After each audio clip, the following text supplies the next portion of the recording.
Well, hello there, friends, and welcome back. My name is Stephanie Safarian, and you're listening to episode 377 of Sustainable Minimalist, a show about intentional and eco-friendly minimalist living. We were going to talk about organizing our digital photos today. However, this is my show and I do what I want, so we are changing things up. We'll talk about digital photos next week. Today, we're talking about the way in which our minds, and especially our thought patterns, deceive us. Now, to set this up, I have a quick story for you today. And full disclosure, there's a lot of Stephanie stories on today's show. My kids have their last day of school, as of this recording, tomorrow. And so for the past 2 weeks, I've really been spiraling.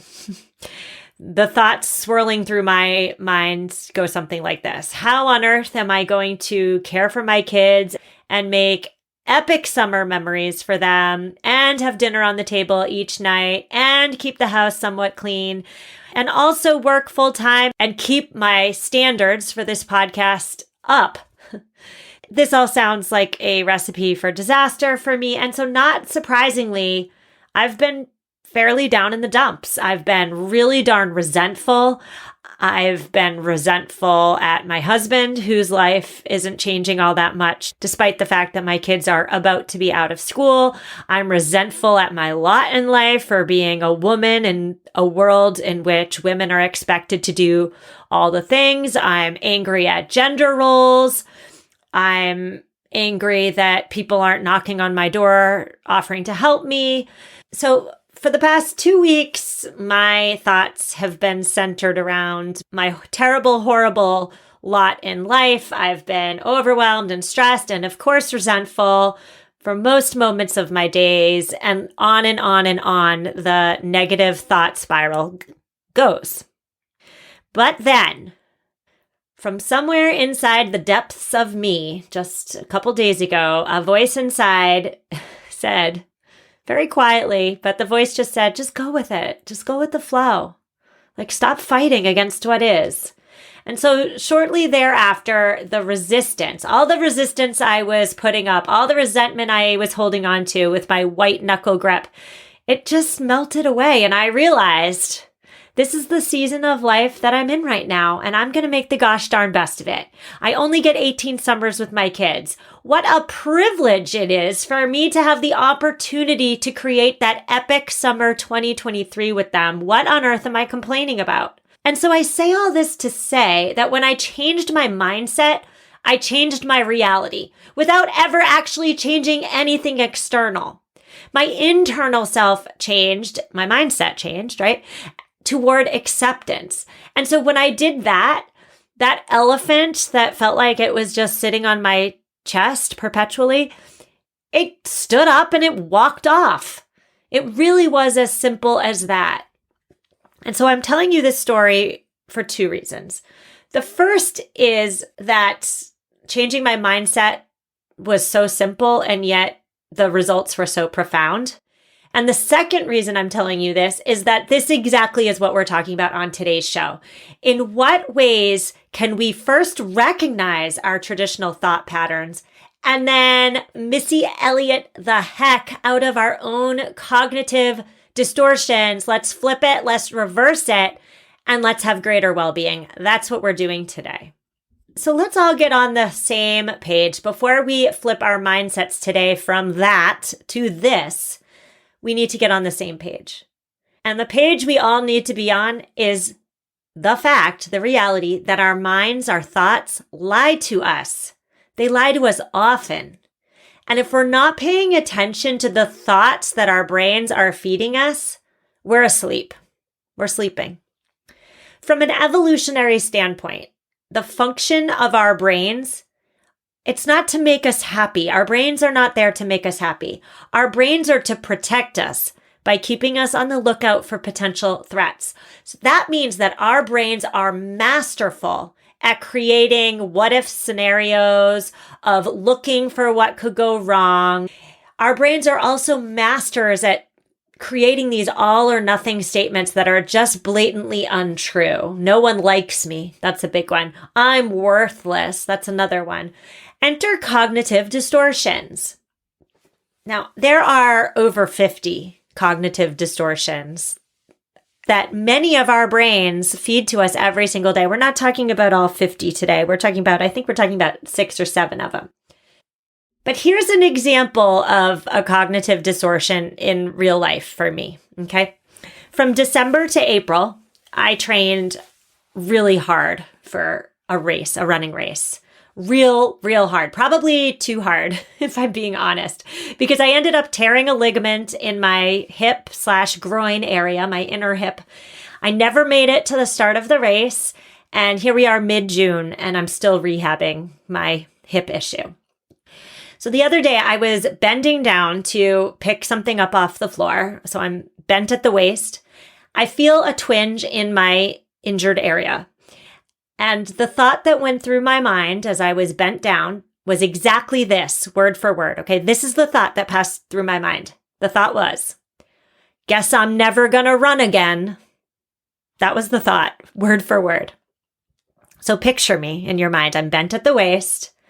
I have this thought. I spring right back up into standing position, and then I literally say aloud to no one, because no one was home, that's not true. Yes, it is true that I'm injured, and yes, it is true that it's a serious injury. Yes, it's true that I'm not able to run currently, but none of those true statements mean that my brain can logically take the leap into assuming that I'm never going to run again. What an all or nothing statement. This was a cognitive distortion occurring in real time. And the beauty of this moment for me was that I was aware of it happening. I was aware that I was thinking an untrue thought. Holy moly, that's deep stuff, right? I'm not this cognitive distortion. I'm not even my thoughts. I am the awareness behind these thoughts. And I know that that's a little bit too spiritual awakening-ish for this conversation, so I'm going to leave that there. But my point is that not everything we think is true. Not everything that passes through our minds, not every thought we have serves us. And so the point I'm making here, we're going to get into the cognitive distortions in a minute, but the point I'm making here is that it is profoundly important that we start asking ourselves, why am I thinking what I'm thinking right now? Why am I assuming what I'm assuming?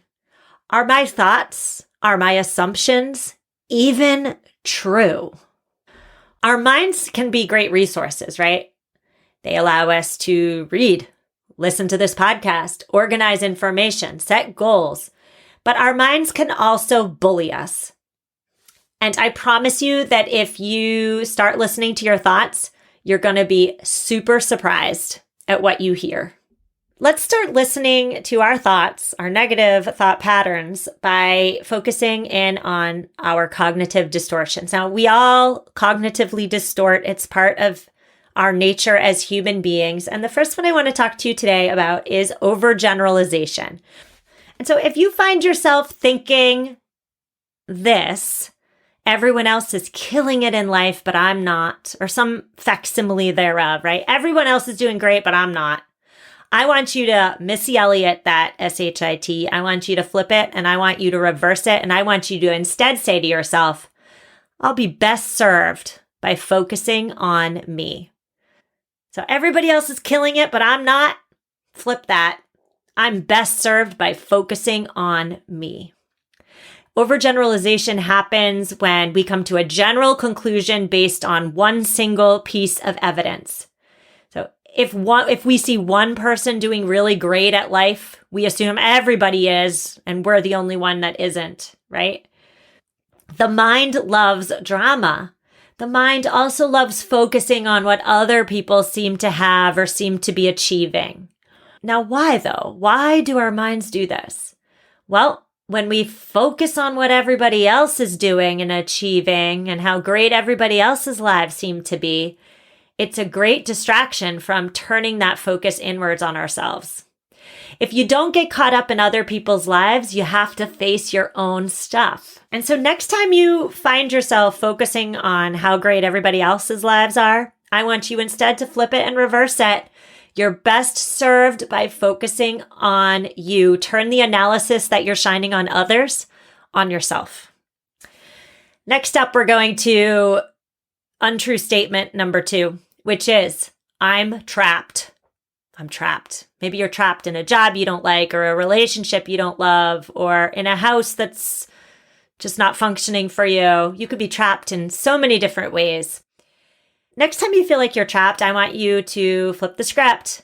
Instead of saying, I'm trapped and believing that, I want you to say to yourself and believe, I am in the driver's seat of my own life. So the I'm trapped statement is a great example of the cognitive distortion we all know and don't love, which is negative predictions. We overestimate the likelihood that an action will have a negative outcome, right? Our mind loves its all or nothing beliefs. It can be hard, of course, to make decisions when we view them as irreversible or when we view them as definitely going to have a negative outcome. This can all feel so overwhelming, right? When we think that decisions are final, when we assume there's no going back. The reality, though, is that many, if not most, decisions in life are indeed reversible. So if you're not happy with that job, you can always look for a new one. If you're not happy with your home, you can always explore your next move. All decisions come with consequences, good consequences, bad consequences. So if you're always focusing on the negative potential consequences or outcomes, remember that there is always the opportunity for positive outcomes as well. You are in the driver's seat of your own life, and you can reverse course if you believe yourself to be off course. This hopefully will take away the pressure that your brain is putting on you to make the perfect decision every single time you come to a crossroads. All right, we're going to take a quick break, but when we come back, we're going to move on to the cognitive distortion that my brain loves to go to, which is, of course, no one loves me as much as I love them. We'll get there after a quick sponsor break. Imagine sleeping at your favorite hotel every single night. That's exactly what slipping into Ettitude's clean bamboo sheets feel like. When we say it's the most comfortable fabric you'll ever sleep on, we mean it. And right now, Ettitude is offering Sustainable Minimalist listeners 25% off their first bedding order with code SUSTAINABLE. I sleep on Ettitude sheets, and I'll admit at first I was a little skeptical. Why change cotton? Why change what's working? But these days, our clean bamboo sheets from Ettitude are our favorite sheets, especially in the warm months. They are cool, they are soft, they are luxurious, and I am a major fan. Don't forget, you can get 25% off your bedding order for a limited time when you visit ettitude.com/sustainable. That's ettitude.com/sustainable, ettitude.com/sustainable. With the prices of produce at the supermarket skyrocketing, home gardening is not only a fun hobby, but it's also a great way to save money on groceries. TrueLeafMarket.com is a supplier of exclusively non-GMO seeds. They have a huge selection: vegetables, herbs, microgreens, flowers. I could go on and on. And the best part is their seed packets are among the most affordable you'll find online. Now, I'm a bit late to the gardening game this year, and so I was super excited when the seeds I bought from True Leaf Market shipped the same day I ordered them. I bought my daughters a microgreens growing kit, and oh my gosh, they are so in love. Visit trueleafmarket.com and enter promo code MINMOMS10 for $10 off any order of $50 or more. That's trueleafmarket.com with promo code MINMOMS10. And we're back. On today's show, we're discussing flipping the cognitive script. We're identifying cognitive distortions, and we're bringing into the light the lies that our minds tell us. So before the break, we talked about overgeneralizations and negative predictions. And now we are on to Jumping to conclusions and failure to consider alternative explanations. Before we talk about that, though, let's talk about my example, which is no one loves me as much as I love them. Have you ever felt this way? When I'm feeling particularly low, I tend to go to this like, oh, I do so much for everybody else and nobody reciprocates and nobody cares about me and everybody stinks, and on the thoughts go. Well, next time you think to yourself, no one loves me as much as I love them, flip the script, Missy Elliott that, and say to yourself, I am loved because I know how to love myself. I love this example because it is indeed an example of two extremely popular cognitive distortions. The first one being failure to consider alternative explanations. Like maybe your best friend had a fight with their spouse and can't give you undivided attention right now, right? You're failing to consider other explanations that you can't see. And this is also a great example of jumping to conclusions. Humans especially seem to think that we're able to determine how people feel about us. We really don't, right? And so for me, this one rears its ugly head an awful lot. I feel as though when I do something nice for somebody else, or I proactively reach out, or I try to be selfless and serve others in some sort of way, I then, and this is horrible, I admit it, this is horrible, but I often do it. I feel good about doing whatever the thing was for somebody else. But then the horrible part is that I tend to sit back and wait for the person who I just helped to reciprocate. I sit back and I wait. And if or when they don't, I use that not reciprocating as evidence that they don't love me. And wow, as I'm saying this out loud, I'm really like having an aha moment here. I can't believe I do this. That is so perverse. My point though is that I need to not do things for others because I'm expecting something in return. I'm expecting them to show me I'm loved. I'm expecting them to validate my self-worth, which we're going to get to in a minute. I should be doing things for others without expecting anything in return. I should be doing things for others because I want to.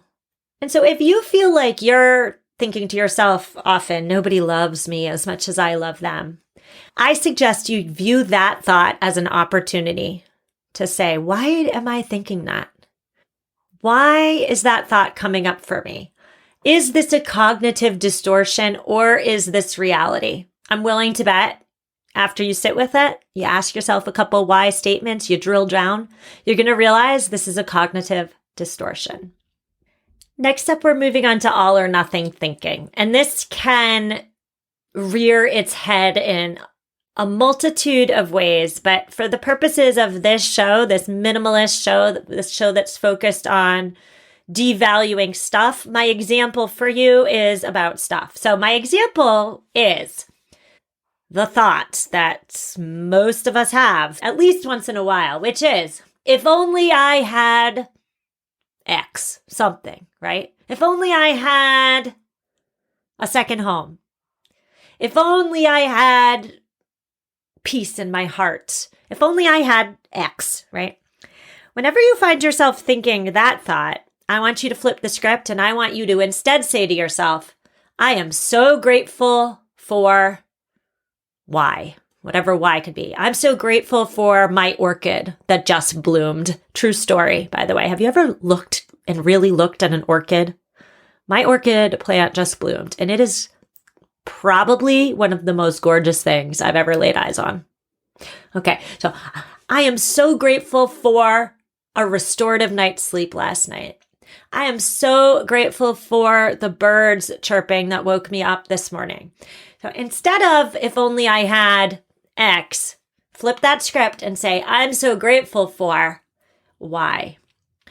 All or nothing thinking is a cognitive distortion that occurs when we fail to acknowledge the reality that life is filled with grays. It's not all black and white. So let's take the example of something tangible. If only I had a second home, all my problems would be correct, right? If what you're inserting in that statement is a tangible thing, but not a thing that's necessary for survival, right? A second home is not necessary for survival. A roof over your head likely is. So if you're inserting a tangible thing into that statement that's not a survival need, this is your reminder that no physical item is ever going to make you happy for the long term.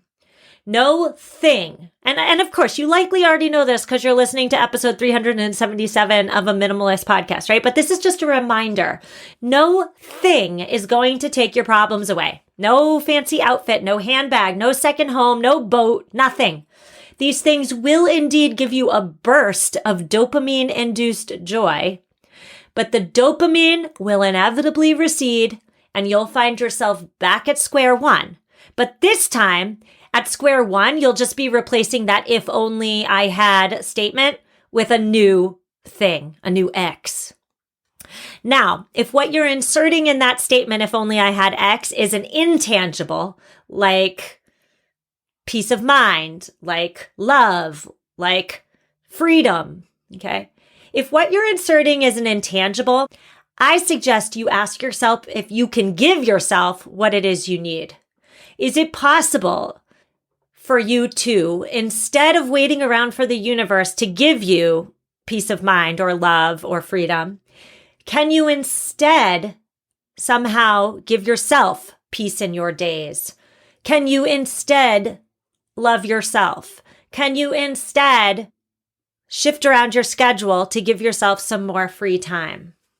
So the if only all or nothing statement, like if only I had this, everything would be sunshine and rainbows. If only statements are a sneaky way in which our mind clings. I was going to say hold on to, but I'm going to go with clings to the scarcity mindset, right? It's the way the scarcity mindset stays relevant. Now, of course, psychology defines the scarcity mindset as when you believe there's limited resources. So if somebody else has something, there's less of that resource for you. That's not true, but you believe it. There is a quick and easy fix to blasting a scarcity mindset out of the water, and we have talked about it on this show many a times before. It is to focus on what you do have. Practice gratitude every single darn day. And we have talked about gratitude and gratitude practices an awful lot on this show lately, so I'm not going to beat a dead horse, but just do it. If you haven't started your gratitude practice yet, the universe is right now speaking through me to you to give you this much needed reminder. Just do it. Your life will change in 30 seconds a day or less. I promise. And I know because I do it. All right, we're moving on to cognitive distortion number 5, which is our predisposition towards self-doubt. So here's the statement that we're going to flip, reverse, and try again. The thought pattern that we're flipping is, I'm not enough, or I'm an imposter, something along those lines, right? I'm not good enough, I'm an imposter. We're going to flip that to a very simple statement, 2 words. I'm plenty. I'm plenty. Human beings, we are an interesting species, aren't we? We are predisposed towards self-doubt. We are also notorious for tying our self-worth to our external successes. Now, what on earth do I mean by this? Humans tend to build up who we are on the outside so that others think we're important and special. I fell into this trap an awful lot in my 20s. I would say my entire 20s, that entire decade was about me building myself up externally so that other people thought I was important. I got multiple graduate degrees, okay? Multiple. The kicker here being that the graduate degrees I earned, I didn't even like the fields that they were in. I don't know what I was thinking. Hindsight is always 20/20. At the time, I thought I was doing the right thing for myself, but I wasn't. Multiple graduate degrees in the wrong fields for me. Interesting choice, Stephanie. I worked on my physique so that my physical self was as close to that hourglass that my body could ever personally get to without augmentation, let's say. I decorated my apartment in like the fanciest, flashiest decor. I wore the clothes. I say all this to say that I lived externally. I built up my external persona and I ignored my internal self. The problem with living externally is that it does not solve the fundamental issue, which is, of course, a perceived internal lack. So we're building ourselves up on the outside so that others think we're worthy and important. And then we in turn internalize others' thoughts about us and incorporate them as we seek to feel a certain way about ourselves. But, and this is a big but, others' opinions and thoughts are, first of all, always changing, right? And second of all, they don't actually matter. Who cares what Joe down the street thinks of you? Who the heck is Joe? And why are we assuming that his opinion matters more than our own when it comes to matters of us?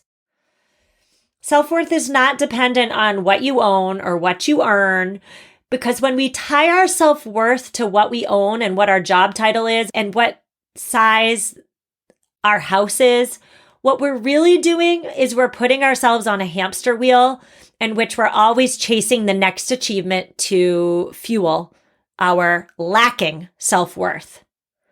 That sounds exhausting, doesn't it?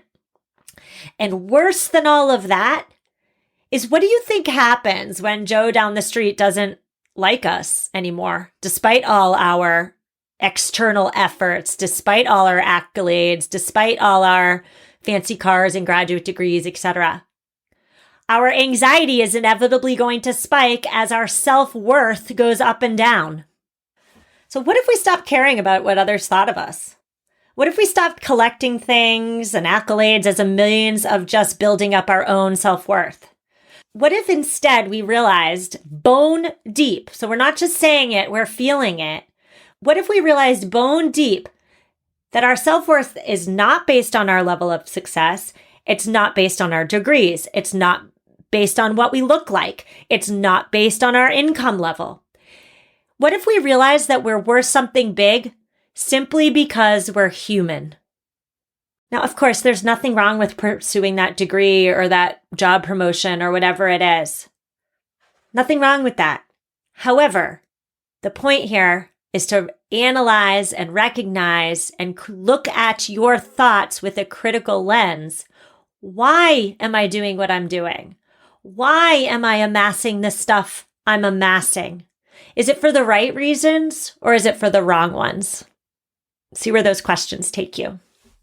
All right, we're on to the final set of cognitive distortions that we're discussing today, and it's my favorite. They're my favorite.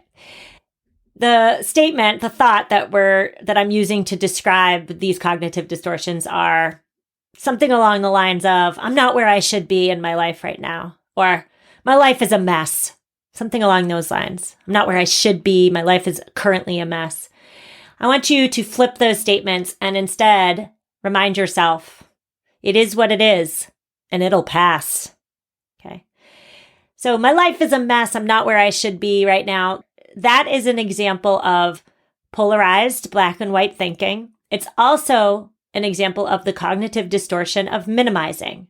So yeah, you have this and you've done this and this is going well, but you're minimizing what's going well and you're maximizing the fact that you think your life is a mess. So the two cognitive distortions we're discussing with this example is, again, polarized thinking and minimizing. Okay, so yes, life is stressful. It throws curveballs at the worst times. You gain some semblance of order. You get your feet out under you. And then life throws a couple more challenges in for good measure. That is living for all of us. And so when we fight against what life is at its most fundamental level, it's just like a child having a tantrum on the floor, isn't it? Flailing arms and legs, screaming, lots of wasted energy. The tantrum, the fighting against what is futile. And so if you feel as though your life is a mess, you're not where you should be in your life right now, etc., this is all about practicing acceptance, which is so hard to do. However, practicing acceptance is about taking all the energy that you had been wasting, being anxious or being depressed and sad about it, having that tantrum, let's say, on the floor. Instead, taking all that wasted energy and channel that energy into going on with your bad self and making the best out of whatever situation life has thrown at you at the moment. Because guess what? Another non-ideal situation is just around the corner, because that indeed is life for all of us.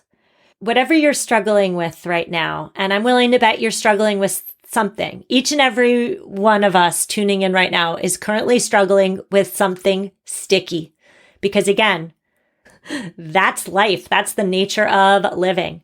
So whatever you're struggling with right now, it will pass. It might not feel like it at the moment, but it will pass, because again, life is two things. It's sticky and it's also transient. So my final word for today is I got one more story. I got to get one more Stephanie story in before we say goodbye.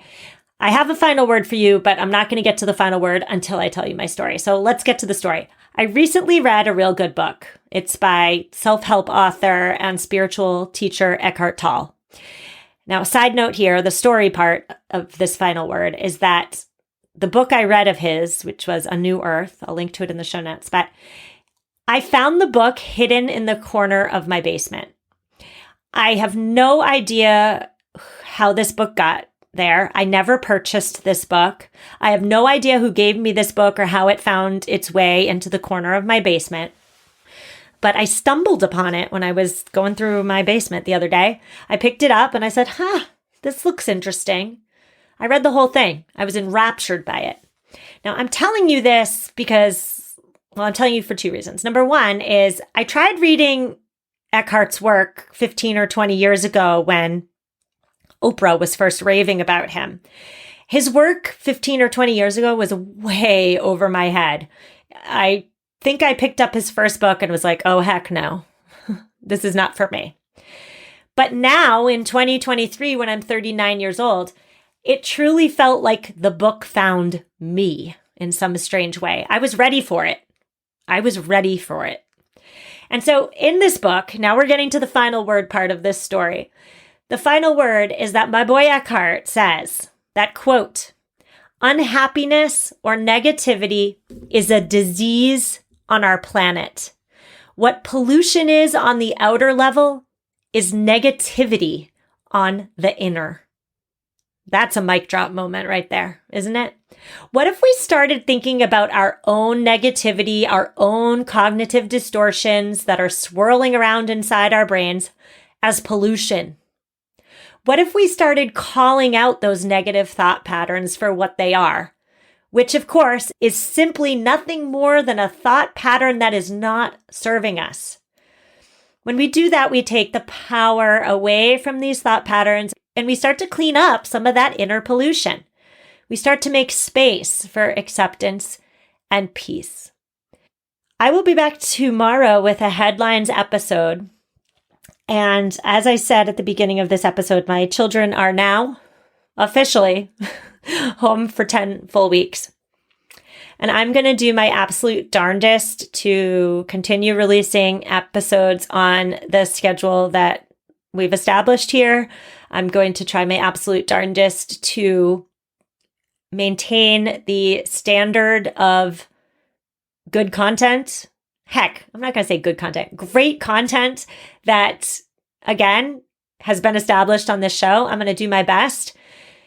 But I ask that you all please give me grace as I try and navigate being a full-time mom and a full-time podcaster. It's going to be interesting. I don't know, but I'm accepting it. I'm practicing what I preach and I'm going with the flow.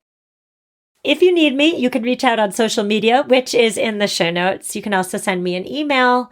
And by the way, let me just say, if you reached out to me and I didn't respond, please reach out again. I know. We're at that point where you need to email or message me multiple times. But if you did and I didn't respond, that's my fault and I need another reminder. Let's not use a cognitive distortion and say Stephanie hates me. Stephanie's got a lot of plates juggling in the air. So just send me another email or another DM and I'll get back to you. I promise. So help me God. I'll see you tomorrow for headlines. Reach out if you need me. Start paying attention to your thoughts because I promise you're going to be surprised. And take care.